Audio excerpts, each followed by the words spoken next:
Hello మా video నచ్చిందా వెంటనే లైక్ అండ్ కామెంట్ చేయండి. ఇంకా మా Andhra Vilas movie news channel కు సబ్స్క్రైబ్ చేసి నూతన వీడియోల కోసం బెల్ ఐకాన్ నటుడు ప్రదీప్ రంగనాథన్ డ్యూట్ సినిమా విడుదలకు సిద్ధమవుతుండగా అతని వ్యక్తిగత జీవితంపై చర్చ జరుగుతోంది. ఎలాంటి సినీ నేపథ్యం లేకుండా పరిశ్రమలోకి వచ్చిన ప్రదీప్ తండ్రి ఇప్పటికీ చెన్నైలో జిరాక్స్ షాపు నడుపుతూ సాధారణ జీవితం గడుపుతున్నారు. జర్నలిస్ట్ చేసిన వ్యాఖ్యలపైన ప్రదీప్కు మద్దతు లభించింది. ప్రదీప్ రంగనాథన్, మమితా బైజు హీరోయిన్లుగా నటిస్తున్న యూత్ఫుల్ సినిమా డ్యూడ్. కీర్తీశ్వరన్ దర్శకత్వంలో నవీన్ ఎర్నేని, వై. రవిశంకర్ ఈ సినిమాను నిర్మిస్తున్నారు. అక్టోబరు 17న ఈ చిత్రం విడుదల కానుంది. కొద్ది రోజులుగా ప్రదీప్ రంగనాథన్ పేరు టాలీవుడ్లో వైరల్ అవుతుంది. ఆయన తండ్రి చేస్తున్న పని గురించి కొందరు చర్చించుకుంటే, మరికొందరు మాత్రం అతనిపై ఒక జర్నలిస్ట్ చేసిన వ్యాఖ్యల గురించి మాట్లాడుకుంటున్నారు. మీరు హీరో మెటీరియల్లా లేరు, కానీ 2 సినిమాలకే ఇంత ఫ్యాన్ ఫాలోయింగ్ చాలా అరుదు అంటూ ఒక జర్నలిస్ట్ కామెంట్ చేశారు. దీంతో నెటిజన్లు కూడా ప్రదీప్కు మద్దతుగా నిలిచారు. జర్నలిస్ట్ వ్యాఖ్యలను తప్పుబట్టారు. రీసెంట్గా కిరణ్ అబ్బవరం కూడా ఇలాంటి వ్యాఖ్యలు చేయకండి అంటూ సదరు జర్నలిస్ట్ను కోరారు.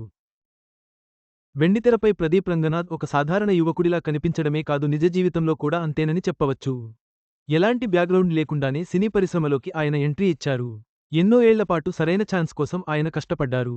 ఫైనల్గా విజయం సాధించారు. డబ్బు, పేరు అన్నీ ప్రదీప్కు వచ్చాయి. కానీ ఇప్పటికీ ఆయన కుటుంబం సాధారణ జీవితమే గడుపుతుంది. ఇదే విషయాన్ని తాజాగా ఒక ఇంటర్వ్యూలో ప్రదీప్ పంచుకున్నారు.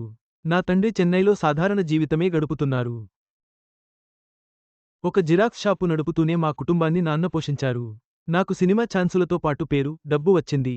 అయినప్పటికీ నాన్న మాత్రం జిరాక్స్ షాప్ నడుపుతూనే ఉన్నారు. ఎప్పటికీ మన మూలాలను మరిచిపోవద్దని ఆయన చెబుతుంటారు. రోజూ ఉదయాన్నే బస్సులోనే షాప్కు వెళ్తారు.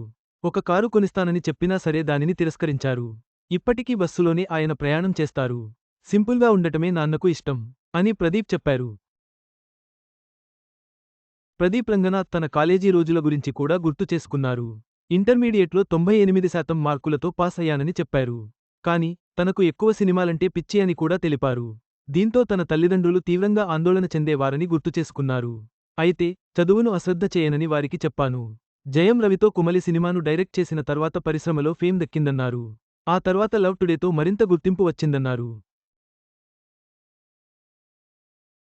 ప్రదీప్ డైరెక్ట్ చేసిన ఈ 2 సినిమాలు భారీ విజయాన్ని అందుకున్నాయి. సినీ గ్లామర్లోకి అడుగుపెట్టిన తమ మూలాలను, సాధారణ జీవితాన్ని మర్చిపోకూడదని ప్రదీప్ తండ్రి చూపిన నిబద్ధత అందరికీ ఆదర్శం. ప్రదీప్ విజయానికి ఈ విలువలే పునాది అని చెప్పవచ్చు.